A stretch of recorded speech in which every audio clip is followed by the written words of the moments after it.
Welcome to part 4. Let's dive deeper now into this list of words that will sometimes trigger the subjunctive and sometimes will not.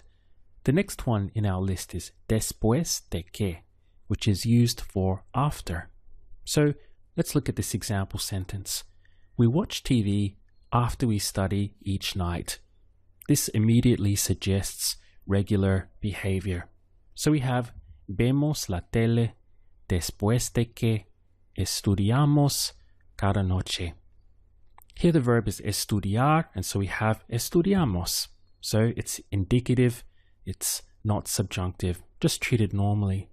However, in this next sentence we have, my mum said we can watch TV after we study for the exam. Now this sentence feels very differently. Maybe it's not normal at all that we're allowed to do that. Just on this occasion, our mum said that we can do it after studying. So we have, mi mamá dijo que podemos ver la tele después de que estudiemos para el examen. You can see that now we have estudiemos instead of estudiamos because después de que has triggered the subjunctive, meaning that there's no indication that this is in any way normal or usual repetitive behavior. Now there's something important that I would like to bring to your attention at this point. If you remember, we had before antes de que, and this would always trigger the subjunctive, including this que. But we could get around it with some sentences by only using antes de followed by the full verb. Now we can do the exact same thing with después de que. So if you put in the que, you're forced into using the subjunctive. However, if you just use después de followed by the full verb, you can avoid using the subjunctive altogether. Now let's go back to that same example sentence to demonstrate this. We have, my mum said we can watch TV after we study for the exam. This was the one that triggered the subjunctive. Now, if we were to say, instead of after we study, we replaced it for after studying for the exam. Now, we can simply say, mi mamá dijo que podemos ver la tele después de estudiar para el examen. Here we're using después de followed by the full verb, meaning, go back here, my mom said we can watch TV after studying for the exam. So this can be very useful. We have antes de with the full verb or después de with the full verb as a way of avoiding or going around the subjunctive. Let's take another example sentence. We have, I should drink a glass of water after I eat. The verb is comer, so this is going to trigger the subjunctive, right? Because we're not indicating that this is normal behavior or something repetitive that we normally do. So how would you translate this into Spanish? Debería tomar un vaso de agua antes de que coma. So after I might eat. Now, if we switch this and instead of saying after I eat, we simply say after eating, which is really the same thing. I should drink a glass of water after eating. Now we can avoid the subjunctive by simply using después de followed by the full verb. So how would you do that? Debería tomar un vaso de agua después de comer. Now, while this is a neat trick, remember that it's not always possible to get around it in this way. It really depends on the sentence itself. But in any case, it's good to know because it gives you an opportunity to take the easier route where it's possible. The next word in our list is hasta que, which is used for until. Look at this sentence. I work until 9 o'clock. This implies that it's something regular, repetitive, that it's normal for us. I work until 9 o'clock. We could make it even more obvious by saying I work every day until 9 o'clock. So we would have trabajo hasta que son las 9. I work until it's 9 o'clock. Son las 9. But if we contrast that now with this example, tonight I have to work until 9 o'clock. suddenly this sentence feels different because it sounds like it's more of a one-off thing or an unusual thing that tonight I have to work until 9 o'clock. So instead we have esta noche tengo que trabajar hasta que sean las 9. Here we have son, they are the 9, son las 9, and here we have sean las 9, the subjunctive of ser. At this point, I'd like to remind you or confirm to you that it's not so important if you're able to translate these perfectly yet, but more important is that you understand the principle of why some of them trigger the subjunctive and others do not. This is what we're really focusing on now, understanding the principle behind it. Next up we have tan pronto como, which literally means as soon as. Tan pronto como. In this sentence we have I always call you as soon as I arrive. This one is obvious. Siempre te llamo tan pronto como llego. Here we have the verb llegar and I arrive, llego. So no subjunctive after tan pronto como. But let's compare it with this one.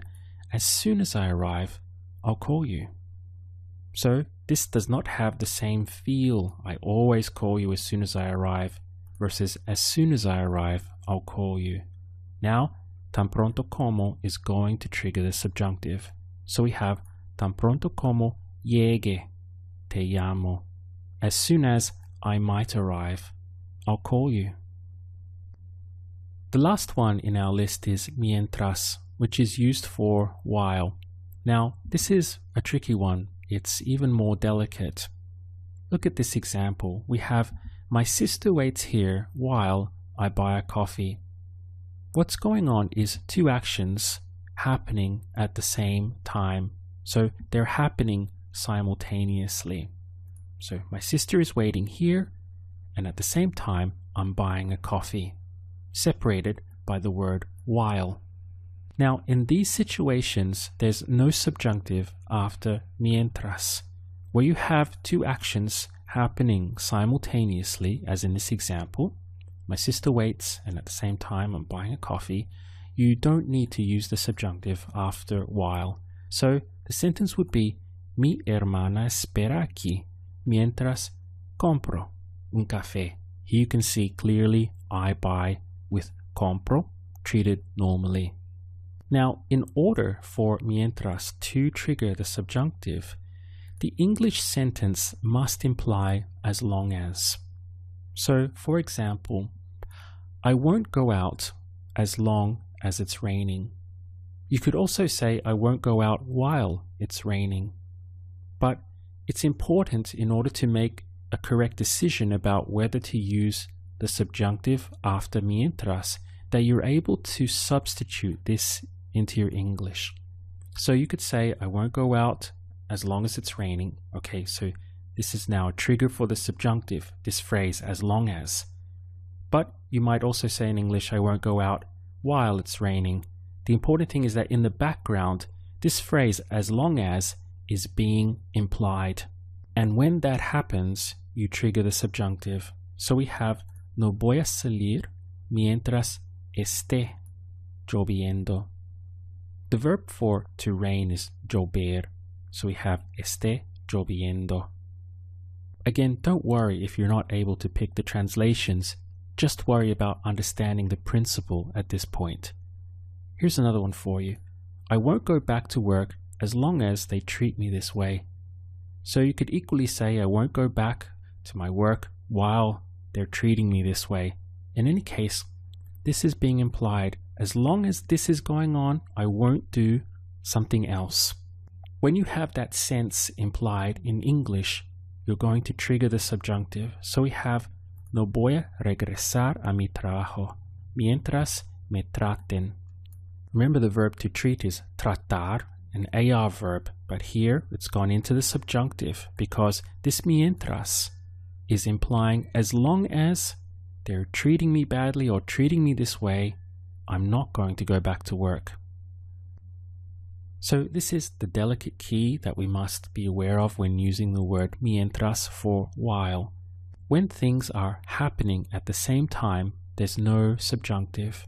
For example, I did this while she was doing that. So we have two actions happening simultaneously.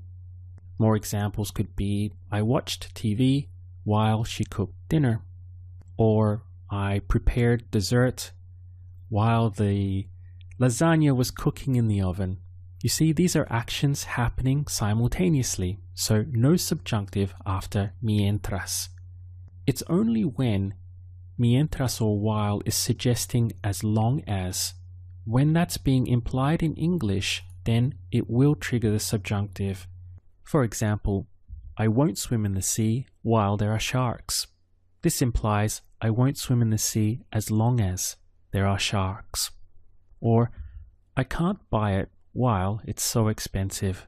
It could also imply I can't buy it as long as it's so expensive. Or even rephrase it, as long as it's so expensive, I can't buy it. One more, I won't bother cleaning the house while the workers are here. Implying there's no point cleaning the house as long as the workers are here. You can see that in every example, we were able to use the word while in English. And this is what you will do in Spanish. You will use mientras.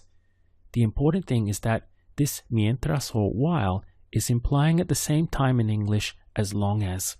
As long as this situation is going on, I can't do this other thing. This is the key to understanding when the word mientras triggers the subjunctive. Before closing out this video, I'd like to confirm to you that yes, this is very delicate stuff, but we're going to be doing a lot of practice, which should give you a very good understanding of how it works. If you're feeling unsure, fuzzy, hazy about it so far, then that's completely normal, because all I'm really doing is just introducing these new concepts to you. Coming up, we're going to have a lot of questions and drills, which will give you a lot of practical practice. And by the end of that, you should end up feeling quite solid and secure about everything that we've covered. That's very important, because it's only when you feel solid and secure in these concepts that you'll actually be able to use them in your spoken Spanish.